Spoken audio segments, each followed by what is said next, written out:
नमस्ते। आज हम आर्किटेक्चरल ड्राइंग को कैसे पढ़ें यह समझने की कोशिश करेंगे। वास्तुकीय नक्शे।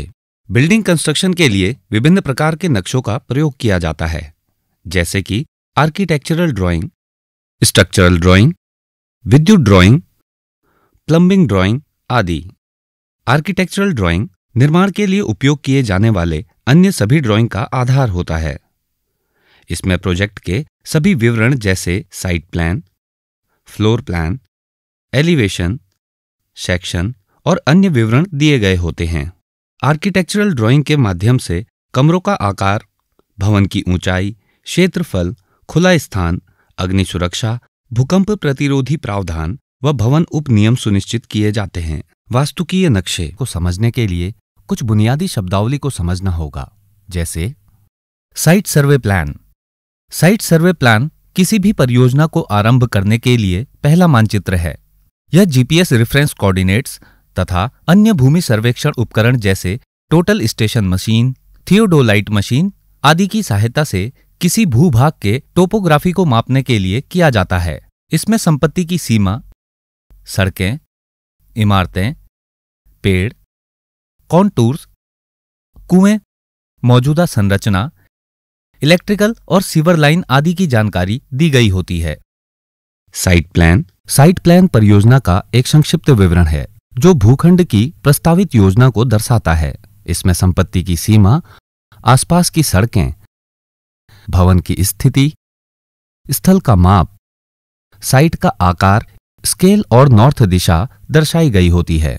साइट प्लान में plinth area, built up area, floor area ratio, ground coverage, setback, building height, parking, green area आदि का विवरण भी दिया गया होता है।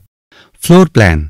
भवनों की किसी मंजिल को सिल स्तर से हॉरिजॉन्टल काट कर ऊपर से देखे जाने वाले रिक्त स्थान को मानचित्र द्वारा दर्शाया जाता है। फ्लोर प्लान में कमरे की लंबाई, चौड़ाई, दीवारों की मोटाई, खुला स्थान, मुख्य द्वार, खिड़कियां, दरवाजे, वेंटिलेटर, सीढ़ियां, लिफ्ट, फर्नीचर, सिंक, कमोड एवं अन्य जरूरी व्यवस्था को दर्शाया जाता है। एलिवेशन। एलिवेशन किसी भवन को देखे जाने वाला सपाट दृश्य है जिससे भवन को सामने, पीछे, बाएं या दाएं दिशा से दृश्य को दर्शाया जाता है। एलिवेशन से हमें भवन की ऊंचाई, सिल लेवल, लिंटर लेवल, बाहरी फिनिश, खिड़की, दरवाजे, बालकनी, रेलिंग की डिजाइन का पता चलता है। सेक्शन। सेक्शन ड्राइंग इमारत के विभिन्न घटकों की माप और ऊंचाई, संरचनात्मक अवयव जैसे स्लैब, निर्माण की सामग्री आदि को दर्शाता है। अगर इमारत को सीधा काटकर देखा जाए तो वो कैसा लगेगा, यह सेक्शन ड्राइंग द्वारा पता चलता है। सेक्शन ड्राइंग में हमें भवन की ऊंचाई, फ्लोर लेवल, सिल level, lintel level, roof level का पता चलता है। सेक्शन में काटी गई चीज को बोल्ड लाइन से दिखाया जाता है और पीछे के दृश्य को पतली लाइन द्वारा दिखाया जाता है। नक्शों के प्रकार। Types of drawings. किसी भी भवन निर्माण के लिए विभिन्न स्तरों पर निम्न प्रकार के नक्शों की आवश्यकता होती है। प्रीलिमिनरी ड्राइंग किसी भी भवन परियोजना का सबसे पहला नक्शा होता है। इसके माध्यम से भवन परियोजना का कॉन्सेप्ट प्लान ग्राहक के साथ की गई विचार विमर्श एवं ग्राहक के आवश्यकता अनुसार तैयार किया जाता है, जिसमें परियोजना का पूर्ण विवरण दिया गया होता है। Submission drawing. इन नक्शों का प्रयोग स्थानीय निकायों से स्वीकृति प्राप्त करने के लिए तैयार किया जाता है। इन नक्शों को स्थानीय निकायों में अनुमोदन हेतु जमा किया जाता है। निकाय की स्वीकृति के पश्चात ही इन नक्शों को निर्माण कार्य हेतु जारी किया जाता है। Working drawing. वर्किंग ड्राइंग नक्शों का व्यापक सेट होता है जो भवन निर्माण स्थल में प्रयोग किया जाता है। इन नक्शों में वास्तुकीय नक्शों के अलावा structural drawing, plumbing drawing, electrical drawing, landscape drawing एवं अन्य नक्शे शामिल हैं। यह ड्राइंग भवन के दीवारों की मोटाई, रूम की लंबाई, चौड़ाई और स्तंभों की जानकारी देता है। इस ड्राइंग में बिल्डिंग की आवश्यक संरचना जैसे खिड़कियां, दरवाजे और वेंटिलेटर का विस्तृत विवरण को दर्शाया गया होता है। वर्किंग ड्राइंग नक्शों में बिल्डिंग की फिनिशिंग जैसे फर्श का स्वरूप, पेंट का रंग, सीलिंग शेप, प्लास्टरिंग आदि बिल्डिंग के हर कंपोनेंट के अंतिम कार्य करने के लिए दर्शाया गया होता है। Good for construction. Good for construction हेतु सभी विस्तृत नक्शे जैसे architectural drawing, structural drawing, electrical, mechanical drawing services drawing को परियोजना की तकनीकी स्वीकृति के पश्चात सक्षम प्राधिकारी द्वारा प्रमाणित कर निर्माण कार्य हेतु जारी किया जाता है। नक्शों के मूल तत्व। Basic elements in architectural drawings. नक्शों का आकलन करते समय कुछ महत्वपूर्ण विवरण जैसे ड्राइंग शीट का size, scale, title box, revision index, schedule of door window, reference drawings आदि को देखना आवश्यक होता है। ड्राइंग शीट का साइज A0 से A4 तक लिया जा सकता है। ये प्रोजेक्ट के साइज पर निर्भर करता है। ड्राइंग बनाने या उसका प्रिंट आउट लेने के लिए निम्न प्रकार के मानक निर्धारित किए गए हैं। पैमाना, स्केल। स्केल का उपयोग ड्राइंग के आकार को वास्तविक की तुलना में शीट पेपर पर फिट करने के लिए किया जाता है। स्केल 1:10, 1:100, 1:1000 तक ले सकते हैं। यह परियोजना के साइज पर निर्भर करता है। उदाहरण के लिए यदि दीवार का वास्तविक आकार 1 मीटर है तो 1:100 के पैमाने पर यह ड्राइंग में 1 सेंटीमीटर होगा। Title block. Title block drawing के दाएं कोने में बना होता है। टाइटल ब्लॉक में परियोजना की महत्वपूर्ण जानकारी दी गई होती है, जिसमें परियोजना का नाम, स्थान, नॉर्थ पॉइंट, ड्राइंग संख्या, ड्राइंग तिथि और वास्तुकार का नाम आदि महत्वपूर्ण जानकारी दी गई होती है। संशोधन सूचकांक, रिवीजन इंडेक्स। रिवीजन इंडेक्स में नक्शों के सभी संशोधन विवरण जैसे संशोधन तिथि, संशोधन के प्रकार आदि महत्वपूर्ण जानकारी दी गई होती है। Schedule of door and Windows. इस अनुसूची में दरवाजे, खिड़की और वेंटिलेटर के आकार, संरचना, सिल लेवल, लिंटेल लेवल और इनके स्पेसिफिकेशन की जानकारी दी गई होती है। विभिन्न प्रकार की रेखाएं, different types of lines. Architectural drawing बनाते समय हमें अनेक प्रकार की रेखाओं का उपयोग करना पड़ता है।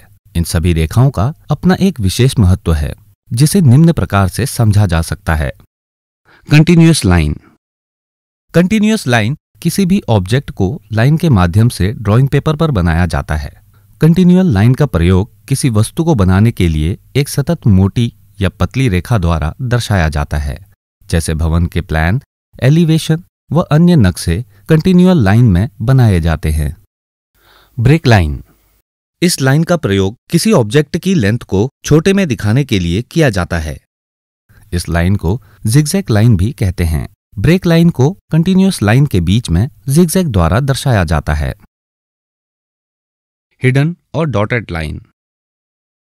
इस लाइन का प्रयोग ड्राइंग में सतह के ऊपर या नीचे छिपे हुए भाग को दिखाने के लिए किया जाता है। इसे डॉटेड लाइन या डैश लाइन भी कहते हैं। इसे समान दूरी के डैश द्वारा बनाई जाती है, जैसे भवन का प्रोजेक्शन, छत, छज्जा आदि को दर्शाने के लिए इस लाइन का प्रयोग किया जाता है। Centre line. इस लाइन का प्रयोग किसी भी ऑब्जेक्ट के केंद्र को दिखाने के लिए किया जाता है।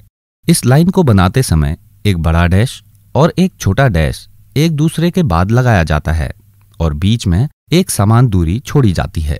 Grid line. ग्रिड लाइन का प्रयोग फ्लोर प्लान में कॉलम और दीवार के केंद्र को दर्शाने के लिए किया जाता है। ग्रिड लाइन हॉरिजॉन्टल और वर्टिकल दो दिशा में बनाई जाती है।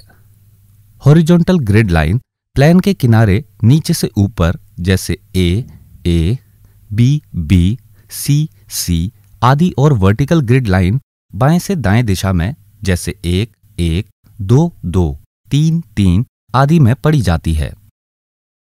Section line. यह लाइन किसी भी ऑब्जेक्ट के कटे हुए भाग को दिखाने के लिए प्रयोग की जाती है। इस लाइन को लंबे तथा छोटे डैश से बनाया जाता है और लाइन के दोनों अंत में एरो द्वारा दिशा को दर्शाया जाता है। Dimension line. इस लाइन का प्रयोग किसी भी ऑब्जेक्ट का माप दर्शाने के लिए किया जाता है। किसी वस्तु के आयाम को एक पतली सतत रेखा के ऊपर दिए गए माप द्वारा दर्शाई जाती है। Symbol of building materials. भवन निर्माण सामग्री निम्न प्रकार के सांकेतिक चिन्हों द्वारा दर्शाया जाता है। Brick, concrete, stone, partition board, would, earth, plaster and plaster products, glass, fibre building board और इंसुलेशन बोर्ड।